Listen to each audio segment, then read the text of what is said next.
Hi guys, so welcome back to the official channel for Masterpieces Writing and Editing LLC. I am Erica. I am the owner as well as the head writer and editor. And today this video has been long overdue. I promised this video back in the summer, may have even been the spring. I'm not exactly sure, but in my earlier videos you saw me mention that my next video was going to be 5 ways to deal with difficult clients. And this is for my business owners and entrepreneurs out there. So if you have run into these situations with clients and they didn't work out too well, I have some tips for you to help it go well the next time. So if you're interested in figuring out how to deal with difficult clients, stay tuned.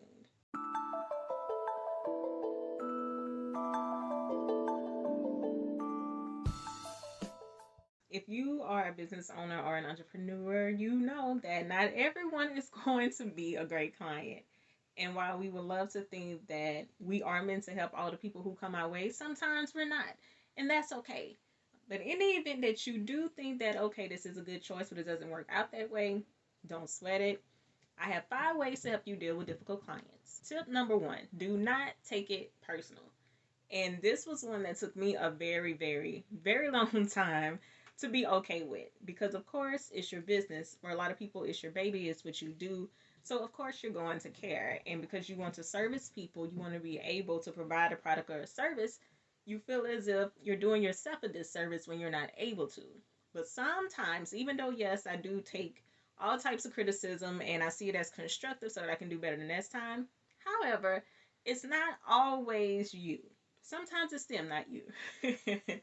And sometimes it can just be where a person is in their life. Sometimes they can be in a negative space and they're projecting that on other people. Sometimes they could have just made the wrong choice in choosing to work with you. Not that what you're offering isn't good enough or that you're not a good choice for someone else. You just weren't the right choice for that person. So before you respond to anything, because you might get a very angry email, text, someone might leave you a very crazy voicemail. I've had just about all of them. Just take a moment to breathe. Just relax before you respond and give yourself a breathing period, at least 24 to 48 hours before you respond. Because I have been caught up in being combative, going back and forth with someone when I could have just taken a break and come back to that person later.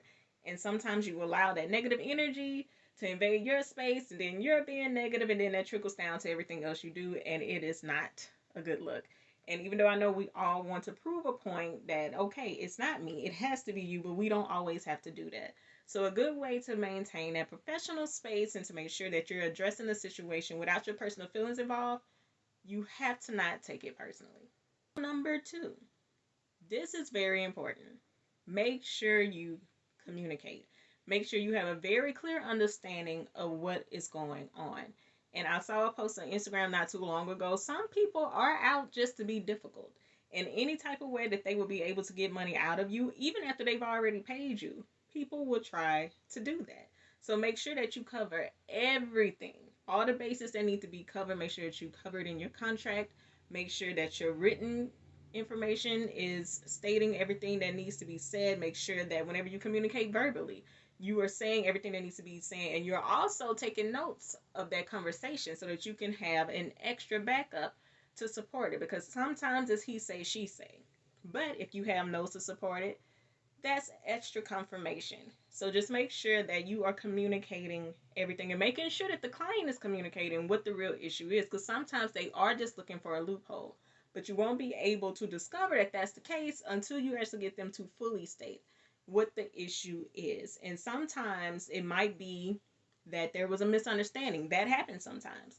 And once you're able to just fully put everything out there to make it clear what their expectations are, what yours are, and what is going on in the situation, you'll be able to come to a resolve rather than just going back and forth about a situation. Number three, this one is more so for my service-based entrepreneurs and business owners. If it's a project that you have going on and the client hasn't provided all the materials that you need, or either they're working on it with you, they're collaborating with you, and they're not doing their part, don't force the issue.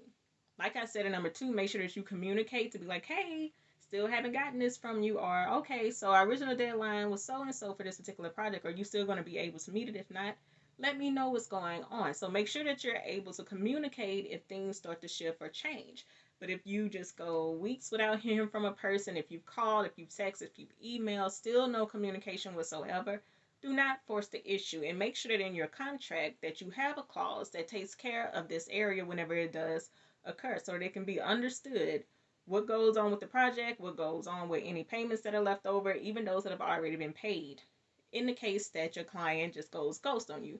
Because sometimes it happens. And even when they've been in constant communication, sometimes they can just stop working on the project. So make sure that you reach out to them first. Always reach out to them to make sure that, okay, I've tried to make contact, and continue to let them know. Like I said in number 2, actually notate every single time you tried to reach them, how you tried to reach them. If you left a message, what was the message, what was said, so that you can have a paper trail of everything. But give yourself a cutoff period. If after a matter of weeks there's still no communication, don't force the issue. You can't make someone do something that they do not want to do. And the main thing to remember is that you cannot care more about this person's project. Of course, it's great for you to care, but you cannot care more than they do, because, again, it's their project. And whenever they're ready to resume, whenever they are ready to be serious about it, they will be. If not, you just have to keep going. Number 4, determine if and how you want to continue. So at this stage, you're going to have to take an assessment of the full situation to figure out if you want to move forward, and if so, how you're going to move forward. So let's just take the example of the minor misunderstanding. So you can easily jump on the phone, have a face-to-face meeting, or you can do a virtual meeting to communicate, okay, so what was the misunderstanding? What do we need to work on going forward? Do we need to have more check-ins? Do we need to have something else in place to make sure that we're holding each other accountable? Just have a conversation to make sure that all of that is hashed out. And in most cases, it doesn't really require that much of an adjustment. Just making sure that both parties involved understanding what's expected of each other.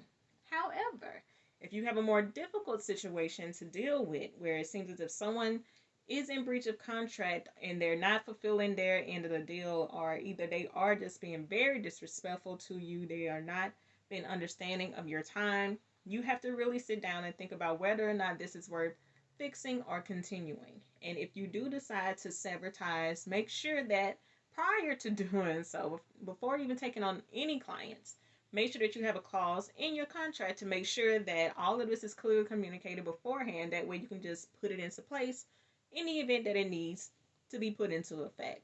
And make sure that you clearly communicate what you decided if you are able to have a conversation with your client. And I'm saying if you are able to, because like I mentioned in earlier examples, sometimes people just ghost. Or you can try to have conversations with people, but they're just too combative to even come to any form of an agreement. So that's why I emphasize, if you're able to, make sure that you have that conversation. And if you have two mature adults, you'll be able to agree to disagree. You'll be able to both decide, okay, I think it would be best if we just severed our work relationship, and you still might be able to wish each other the best. However, in some cases, you just have to cut your losses. And I know that sometimes you're looking at the money part of it, but your peace is more valuable. So when you look at it in that way, you will be losing more by keeping this client. So whatever is going to keep the peace, especially your peace, make sure you choose that option. All right. So number 5 is the main tip that you should do before you do any of the other tips that I have mentioned. And that is look out for the signs of difficult clients before you take them on as clients. And in doing so, you will avoid having a headache. So some of the main things to look out for that I have seen in my personal experience are people who are very indecisive. And whenever you offer one thing, they counter with another. People who like to haggle. If you said that your price is your price and it's not moving, and they're still trying to sell you on, okay, if we can do it for less, or I know someone else who's done this or done that, send those people on their way. And even with how they communicate to you, you can pick that up very clearly. In the beginning, I didn't talk to my clients before I took them on. It was mostly just email. So you're not really able to pick up everything. And that's why now I have consultations before I take on new clients. That way I can get a feel of who this person is and see exactly what they're looking for. Even people's type of personalities tells a lot about them. There are some people, like I like to say, have a control spirit and they want to tell you what to do, even though they come to you for help and your expertise. So you have to be able to weed these people out. And it's not saying that some people who have these qualities are not worth working with, because sometimes they are. They're just a little different. And it would just require a little more effort to work with them and to not take how they speak to you and what they do personally. But you really do have to use your sense of discernment in order to determine who to work with. And I know that every single time, even just from the initial consultation, if I've been able to pick up that this person seemed as if they would be difficult, I've almost always been right that I made the right choice in not working with them. So listen to your intuition, and I am quite sure that, if you have a very strong sense of discernment, it will not steer you wrong. So we have reached the end of this video, but I hope that these 5 tips will help you go out and gain the clients that you rightfully deserve and avoid those who might be problematic. But in the event that you do come across these people, here are 5 tips to help you out along the way. So number 1, do not take it personally. Number 2, make sure you communicate. Number 3, don't force the issue. Number 4, determine if and how you should continue. And number 5, look out for the signs in the beginning. So, if these tips have helped you, please let me know in the comments and make sure that you like, make sure that you subscribe, make sure that you share this video with other people who you feel could use these tips.